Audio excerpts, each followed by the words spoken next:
Let us chant Asatoma Sadgamaya together.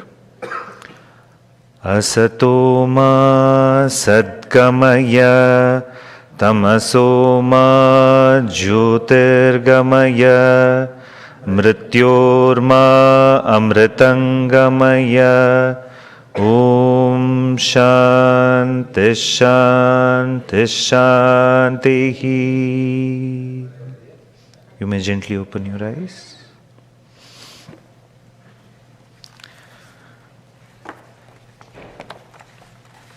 If you open your handout, in the page number 4, we have some prayers. You may repeat after me or we'll chant it together. I think everyone knows it.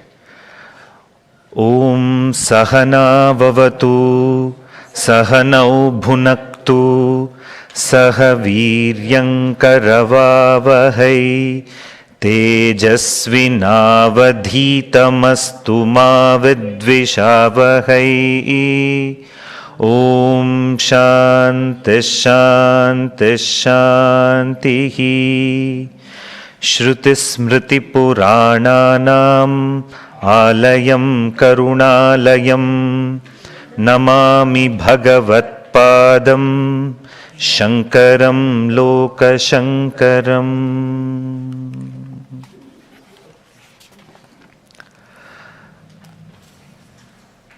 The text that we have chosen to enable Shravana Manana Nididhyasana during this retreat is the Ashtavakra Gita. I'll take another occasion to talk more about the text itself, but a very, very brief introduction. The word Gita is a very interesting term in the Shastras. You are all familiar with Bhagavad Gita. Song. Gita is song. Song is that something which is very pleasant to hear. It invokes pleasantness in you. Pleasantness in the one who sings, and also invokes pleasantness in the one who hears as well. So this choice of this word Gita is a very interesting terminology, because what we are essentially seeking is the ultimate pleasantness, that is Ananda. So one who has Ananda, the Guru, is singing this song. Could you please request Shuddhatma ji to pause the work for some time during this class, then we will work out the schedule. Yeah.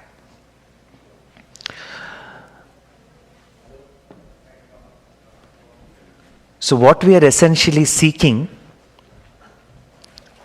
is Ananda. So the song is a very, very beautiful symbolic representation that this is a tradition of transmission of the teachings which invokes Ananda in us. So Ashtavakra Gita is a song of sage Ashtavakra. Ashtavakra, a very prominent sage, a Jnani, a Mahatma, is teaching Atma Vidya, Brahma Vidya to King Janaka. Now all of you are familiar with King Janaka, I suppose. Also, Janaka is a standard example for ideal Grihastha. Ideal Grihastha, he has everything in terms of material wealth, and yet he's a seeker. So it sets a great tone and also clarifies this thinking. More often, always students of Vedanta have this notion or misunderstanding that this knowledge can be attained only by sannyasis, not by us, not by Grihastha lifestyle. No. This is a standard example to show that one can gain moksha, one can attain this knowledge in spite of being in the midst of the world, in worldly transactions. So Janaka is an ideal Shishya, an ideal king, ideal Grihastha that is portrayed in this text, and many other references of Janaka in Upanishads, in other Puranic literature. So that's the glory of the student also here. Of course, the teacher is glorious, Ashtavakra. There need not be anything much described about a teacher. What more of a qualification than saying he is a jnani? That's it. So there is in the colloquial Indian languages, there is this saying, never search for the origin of a river and a rishi.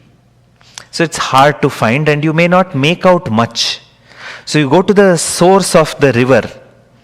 It seems mysterious, very few droplets are coming out, but then when you look at the river, Ma Ganga, it is something amazing phenomenon. So you can do it, teaching the source, trying to see the source of the teacher, or historical self of the teacher, guru, where he or she was, and what was the education, what was the family, what was the geography, what was the gotra, what was the nakshatra, what was the rashi, but it's of no use. Nothing can describe a guru better than the word sthita prajna, or a jnani, a person who is free. So Ashtavakra is a sage who's free. And in the whole scheme of Vedanta texts, where do we place this text? This text is if we bring in the category of beginner level text, mid-level text, and a higher or advanced text. So this is a advanced text of Vedanta. Because the text itself assumes that a sadhaka is already done a lot of work. So that person is in progress, that person is qualified to do nididhyasana. That means presupposition of shravana and manana, has done some amount of listening to the shastras and reflecting upon the teachings of the shastra is already done. That is presumed in this particular text. And truth bombs everywhere in this text. Each verse you take, it's a truth bomb. Just a bunch of verses are enough in Ashtavakra Gita. And also the verses are so beautiful, simple, but very profound, that you can really rearrange and just pick and choose a few verses from any chapter, and then it will help you in your nididhyasana. So I have considered these shlokas of Ashtavakra Gita as flowers, and then for the context of this particular retreat, I have put together few flowers in a vase. That's it. So that's how is the approach. So we will straight away dive into the text.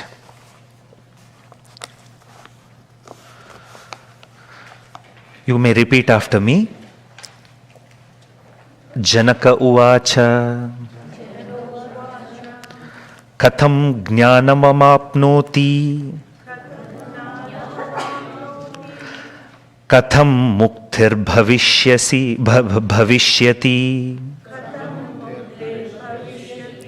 katham muktir bhavishyati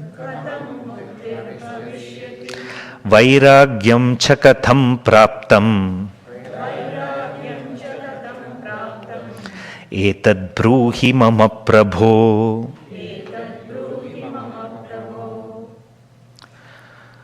So the student Janaka is raising few questions. Self-inquiry essentially begins with a question. You may all reflect upon your own life. If you see what landed you here to Arshavidya Gurukulam, or to Vedanta or to the teachers of Vedanta is a question. One day, question comes into a mind to a thinking person or a sensitive person. A person who is sensitive to examine the phenomenon called life. So essentially, a Vedanta seeker is a researcher or like a scientist who is sensitive to the world around us. So in our case, we are sensitive to life, to the phenomenon of life. There came a question in every seeker's mind: is it all there is to life? Is there something more? Is there an avenue to be free? Is life just series of experiences, series of duties, series of responsibilities, series of tasks, or is there anything more? That question makes you inquire. That question brings you to inquire into the truth. To start with, we may not know it all. We start somewhere. This question is so potent. This question, if this question is warm enough, because sometimes the question is lukewarm. If this question is warm, it's like a seed which breaks open and manifests its essential nature, which is a huge tree. So this question has that much of potency when it's a warm question. So Janaka, from the question he asks, Katham jnanavamapnoti? How is jnanam or knowledge to be acquired? So he straight away asks this question, shows the preparedness of the student. Has understood that there is something more than worldly knowledge. So in the Shastra, there's two categories of knowledge. Aparavidya, Paravidya. Worldly knowledge. Everyone has plenty of worldly knowledge. Worldly knowledge meaning knowledge about the world, knowledge about the phenomenon of the world. So we know things. Somebody is trained in history. Somebody is trained in science. Somebody is trained in mathematics. Somebody is trained in the science of cooking. Somebody is trained in the music. Somebody is trained in art. So there is plenty of knowledge. And with the advent of social media, Google, now in the age of artificial intelligence, we have access to infinite information.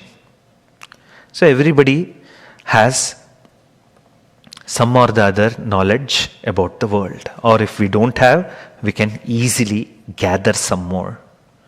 But the question here in the spiritual context is, all this knowledge that we know, these pieces of information that we know of, has it enabled us to be free? Has it enabled us to be free? Has it given freedom to us? Do we feel liberated by this knowledge that we know of the world? That's the question. That is a fundamental question of a seeker, fundamental question that a seeker should have. Otherwise, we will always be fascinated with some or the other information. So Acharyas of Vedanta, the Upanishad, the Rishis of Upanishads, are very clear. Okay, you may engage with worldly knowledge as much as you want, but if you are looking for moksha, that knowledge is not going to liberate you. That knowledge is not going to free you. Now Rishis may say whatever they may say, but let us examine our life. Examine your life.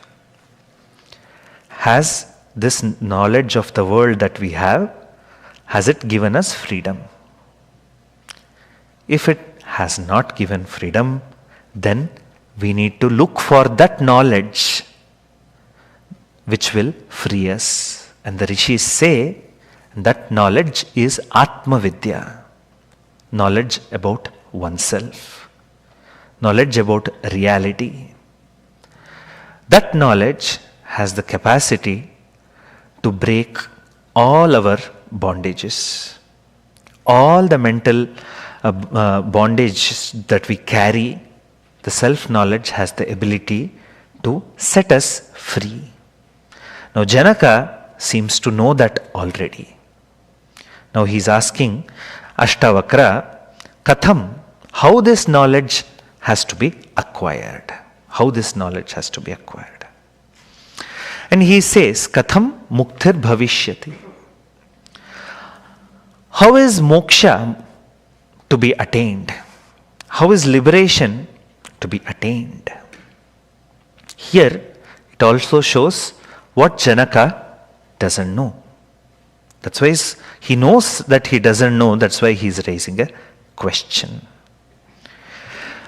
And with all your exposure to Vedanta, now we know moksha is not something to be attained, it is something to be understood, something to be recognized, something which is our own essential nature.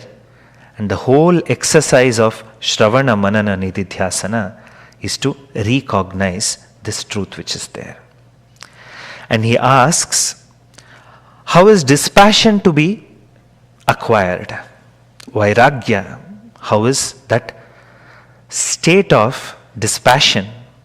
How is to be in that mental space where you are not at all enchanted by the world, by the objects in the world? Etad bruhi mama prabho. O Reverend Teacher, please explain all this to me. You see, everybody has the qualifications required for Vedanta in some or the other degrees. What we need to do in our sadhana is to try our best to move towards perfection. To try again and again to make every qualification to the fullest, to acquire it to the fullest degree, because that blesses us a lot. Now Ashtavakra answers. Ashtavakra uvacha.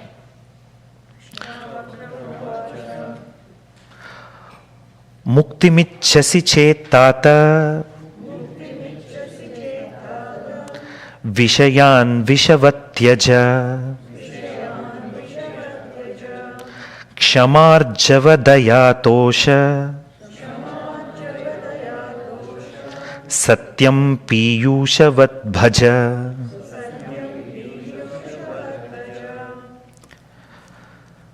If you see any text, a beginner's text or an advanced text, again and again there is a focus on the requirements, the preparedness on part of the student, what we call as sadhana chatushtaya sampatti. The qualification that is required to approach this knowledge. You see, without the qualification, we may be going on and on with the books, never, it fails to do any impact on us. Does it mean that the text doesn't have capacity to change us? No, text is very potent. But then, if we are not qualified, the texts are there, videos are there, retreats after retreats are there, teachers are there, but alas, everything fails to make an impact on us. Everything fails to make impact on us. So the qualifications are very, very essential. That forms the basis of how you engage with the teacher, how you engage with the teaching. So Ashtavakra is saying these qualifications that we all know of, but let us pay a little more attention onto it. Why? Because moksha is svatasiddha. It is something which is very much there. In the text called Amritanubhava, Sant Jnaneshwar Maharaj says, the moon is ever present. The moon is ever present. But if it's a cloudy day, you fail to see the moon. But that doesn't mean that the moon doesn't exist. So we have to clear up our lens. We have to clear up our eyes. We have to clear up this cloud of ignorance to see ourselves, our true nature as it is. It's ever present. It is ever present. Through these qualifications, we keep on clearing our lens, clearing our mind. Then self, which is ever present, shines forth. It's ever shining. We gain the ability to see it for what it is. So, Ashtavakra says, Vishayan Vishavatyaja. If you want to have moksha, if you desire for mukti, know this, O son, know this. Vishayan Vishavatyaja. Vishaya means objects. Vishavatyaja. Like how you reject poison, may you reject the objects of the world. Now, it may seem very idealistic. How? Of course it is. The world is filled with objects. And we got to continuously interact with the objects of the world. Is it even a possibility? Is it even a possibility? Sometimes that's why people have given up on Vairagya. Why? Because we think that it is too idealistic. It is too idealistic, may not be now not for me, maybe just for chosen few. So let me not engage with this sadhana at all. Let me engage with everything else. No. It is a possibility. It is very simple. In fact, it is very simple. Because sometimes we have these pictures from our stories of grandmothers, from the cinema, from the comic books, and how it is portrayed again and again, again and again over a period of time. We have this stuck picture in our head. Vairagya means somebody who is in the forest without anything. This picture is stuck somehow. Like how marriage means full of love all the time, there will be celebration. It's stuck in the young people's mind and something. Then alas, they enter the institution and they're highly disappointed. So, this image, we have to come out of this image. We have to come out of this image. This image, in fact, is an obstacle to gain Vairagya. So do away with that forest dwelling sannyasi with a bhiksha bowl there and do away with that image. We do away with that image. Where is the forest? In India there is no forest. Forest also we have to search.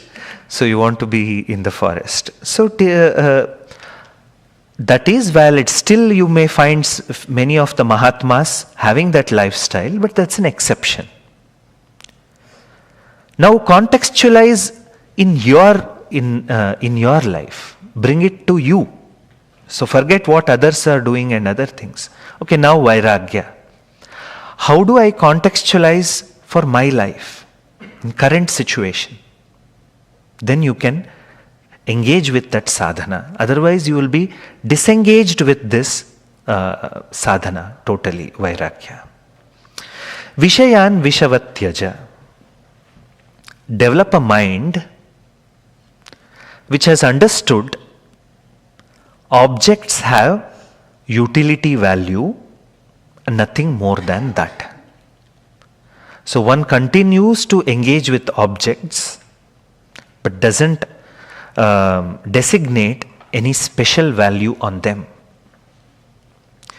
If you have agreed, understood this, you should have no more doubt about vairagya, whether I have it or not, it's a possibility or not, it's a possibility. We continue to engage with the objects because there is a vyavaharika life. We do vyavahara.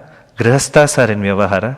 Sannyasis are also in vyavahara in their own their own terms, their own lives. Everybody is in vyavahara. We are living in the world in terms of a vyavaharika position.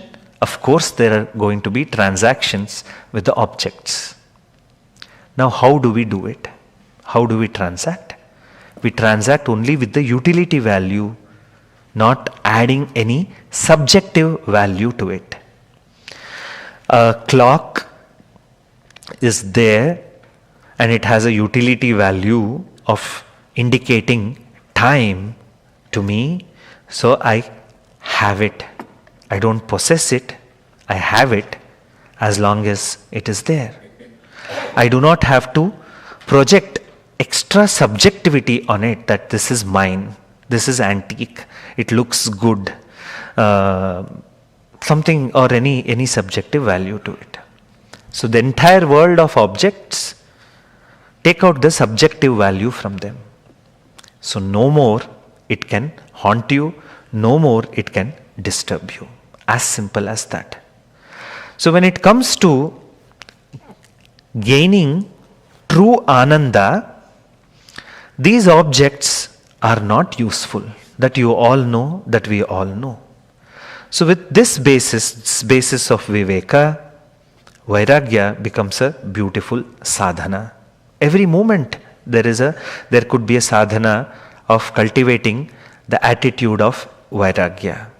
Any time you touch, see, feel, hear anything and then you sense a subjective value in it, then and there bring your attention, bring viveka to cancel out that subjectivity. That's it. To cancel out that subjectivity. I say, I pick a glass and then 100 memories come with that. My grandmother gave me this, that. Take out the subjective value out of it. Subjective value out of it. So it's a glass of water which will quench my thirst. That's all one has to do in order to get this qualification. Kshamarjava dayatosha satyam piyushavat bhaja. May you worship, may you have these qualifications as if they are amrita, they are nectar, they are nectars. What are those qualifications? He doesn't list everything, he just gives a few to indicate everything. You may find some in this text, you may find some in Viveka Chudamani, you may find some Daivi Sampatti in Bhagavad Gita. So all those qualifications are required. He says, Kshama, ability to bear with, ability to forgive, ability to tolerate, everything. Arjava, straightforwardness in our interaction, in our thinking, in our words. So basic definition of Arjava is your thought, word and action are in alignment. Thought, word and action is in alignment. Or your value system and your actions are in alignment. Your philosophy and your action is in alignment. Your religion and your worldview and the way you interact in the world are in alignment. Otherwise, there will be something called cognitive dissonance. You think something and you do something. There is no relation to that. That kind of a state is not very useful for spiritual life. And also, we have to chart out a straightforward path in our spiritual life. There will be so many things. There will be, this person will say this sadhana, that other person will say that sadhana. Straighten it. Straighten up your own understanding and walk that path. That is also Arjava. Daya, compassion. Compassion towards all living beings is something that we know of by the virtue of being born in this Sanatana Dharma, by engaging with Sanatana Dharma. But I would add one more thing. Be compassionate towards yourself also. Towards yourself also. Santosha, contentment. A sadhana to intentionally be content in every situation. And mind you, all these qualifications are born out of one fundamental qualification, which is viveka. What is viveka? Knowing what is real, what is unreal, what is temporary and what is permanent. If you have this one qualification, this other qualification just come. Just like if there is engine to pull all the other coaches get attached, and it can pull all these coaches forward. So viveka, and how contentment and viveka are correlated. Contentment, why we are so many times grumpy and not contented, is because we do not accept the situation as it is. We do not accept the loss. We do not accept a tea or coffee for what it is. Now bring in the qualification of viveka. This tea or coffee is temporary. It's not going to stay this way. The next cup could be different. So when you bring in this understanding, when you bring in this particular understanding, you let go. And then there is contentment. When you let go of the grumpiness, what is there is contentment alone. What is there in content? What is there is contentment alone. And satyam, truthfulness. And this sadhana is to cultivate ourselves to be true to ourselves, to our understanding, always seeking the truth, always in a inquiry mode to seek the truth. That is also truthfulness. And speaking satyam, all that is, all of it you know for sure already, and that's what you are practicing already. But here you can stretch the truthfulness to say that always in a mode of inquiry into the truth, always oriented towards satyam, always oriented towards what is truth in this world. Moving forward.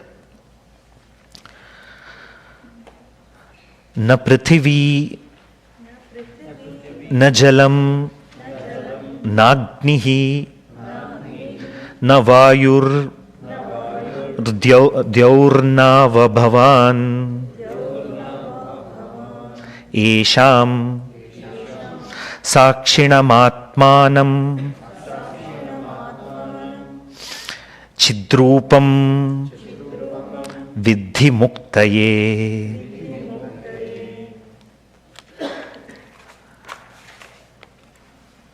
The crux of the inquiry into Vedanta is to come out of the body identification. We are truly entrenched in this idea that we are nothing more than this physical body. Our worldview, the way we operate, the way we engage with religion, everything stems from this one conclusion that I am Deha. Aham Dehaha. I am this body alone. It's nothing more than that. That is all that is. So this conclusion is very, very deep. It is sort of biological. That which comes due to ignorance of not knowing our true nature. That's how we are all structured, how the world is. But then there is a possibility to come out of this wrong conclusion. But as long as there is this conclusion,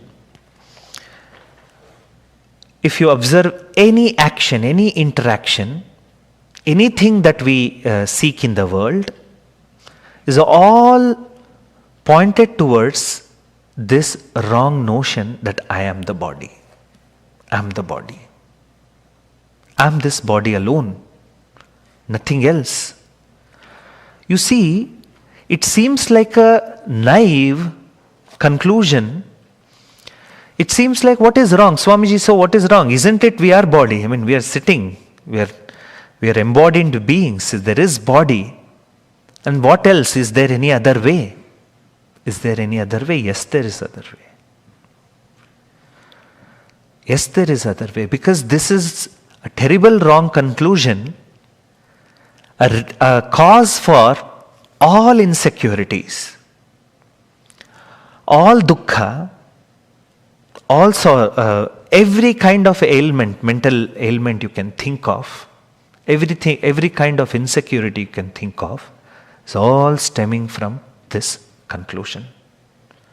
So it's not a very naive conclusion that we have made. It's a very terrible conclusion. You see, for people who are highly attached to the body or highly soaked in this conclusion that I am body alone, you cannot imagine the insecurity of old age that they have. Because all that is there occupying in the mental space is that what will happen to this body, what will happen, nobody says what will this happen to this body, they'll say what will happen to me, who will take care of it, who will take care of me, who will take care if I have some disease, what will happen, this and that and this and that. The whole mental space is filled with this insecurity. In spite of having all worldly securities, this is a deep insecurity you can not do away with at all. A person has all sort of insurance, but yet insecure. Yet insecure. Where is this insecurity stemming from? I'm this body alone. I'm this body alone.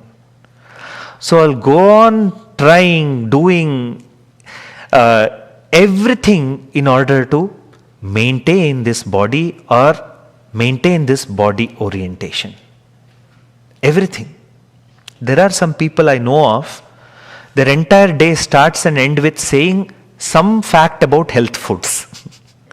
Morning they wake up and engage with WhatsApp or some social media, and they comes, soak methi seeds in water and drink, you will get this cure. Soak that almonds in water and then this thing. Soak that one, soak barley, soak this thing, anything and everything. Boil 3 tulsi leaves with 1 nutmeg and 3 raisins. Okay, start that also. Next moment, eat puri and chole bhature.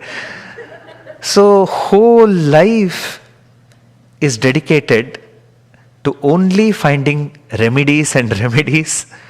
Why? Because there is a fundamental insecurity that this body is going to get disease and I am going to die and I am going to suffer and nobody will be there to take care of me. This will be a terrible suffering and I don't know what to do, so I end up soaking methi seeds. Instead of fundamentally handling it. What is to be done for the body, let's do it, nothing wrong with it. Eat some healthy food, have some exercise, have some good sleep. What else? What else can we do? What more can we do? What more? No. But the world is structured on this notion that I am this body alone. You see, entire what we call as civilization, modern civilization, is completely based on this one paradigm. I am body alone. I am this body alone. Some people's worry doesn't stop there. Some people have to reserve spaces in spaces for the burial of the body too. So the concern of the body doesn't end during the life, and after death also you have to plan, okay, where this body is to be buried. No, I don't like to be buried next to that person. Let me find a good spot. Oh, that place is very cold. I don't want to be buried in Pennsylvania. Let me try Florida. Really, I'm not joking. I have come across people who have this thinking. I'm not joking. May not be in some tradition because just body is burnt and then, or ashes are put in few places and we are done and dusted over. But this deep conclusion that I am this body alone will make us run through everyday life, every moment in this insecurity. You want to come out of it, have this teaching of Atma Vidya, which says you are neither the earth, you are neither the water, you are not the fire, you are not the Vayu, you are not the Akasha. That means what? You are not this body which is made up of all these elements. All these elements come together, make this body, and this body is there for a while. It is nourished by food, it grows, and it deteriorates because of the same food. Initially, we eat the food, and the Upanishad says, then the food eats you up. We eat the food, and food eats us up. How? You see, the same food taken in more quantity starts eating up the very body. That's where some of the diseases start. So, understand, the body is given, it is there, and I am something other than the body. Atma, Anatma, Viveka. I see this glass of water and I am not the water. Similarly, I see the body, I am not the body. This is today's exercise. Be a watcher of the body. You are, and you are able to watch this entire body. So body must be something separate from you, something other than you. Who's that you will inquire. But know for sure that the body is something other than me, something separate than me. What a great relief! What a great relief! It reduces our insecurities to a great extent. Entire mind space, if we observe ourselves, all the thoughts are only based on the body. All the thoughts are just based on the body. But if we are comfortable living in this way, no need to inquire anything further. No need to inquire anything further. Again and again, if it is a but Swamiji, but the body. No, we will be there. We'll be just there. We'll be just there. You just take it this way. In fact, you can do this sadhana also. Buy a plant, and then be the guardian of that plant. Every day, if you have to water it, water it. If you have to clear up the topsoil a bit, do it. If you have to give some fertilizer or organic manure, something timely, do it. If you have to expose it to the sun, do it. If you have to put it in during the winters, do it. So now, will this cause trouble? Should this plant occupy my entire mind space throughout the day, just because I'm a guardian of it, just because I have it? No, it need not be. You do what is to be done and you go on with life. So similar attitude towards the body. You water it, you nourish it, you bathe it, clothe it, eat something. Be done with it. Nothing more than this. So Ashtavakra is suggesting that we develop this attitude of making the body separate from ourselves, be open to this truth and see that you are none of these 5 elements and you are the very witness of all these 5 elements. You are the very witness. As you are sitting, you are the seer of the wind. You are the seer of the water. You are the watcher of the earth, the stones, everything which is around. You are always a watcher. You are always a witness. And that witnessing is not an action. It's not a karma. It is happening just like breathing. You don't have to do anything to breathe. Breathing happens. That's what I was trying to show in the morning meditation. So similarly, you are a witness to everything, including the body. So this understanding creates a gap between the I and the object of observation. I, the observer, and I observe many things, 5 elements. I, the witness, I witness the 5 elements, Panchabhuta, and the body which is made up of these 5 elements. There is a gap. Unless there is a gap, you cannot examine. You cannot know the nature of this both, nor the I, nor the objects of my observation. So first sadhana that we all ought to undertake is creation of this gap. Creation of this gap is as commonsensical as this exercise. You put the book like this, you cannot study it. You cannot study it at all.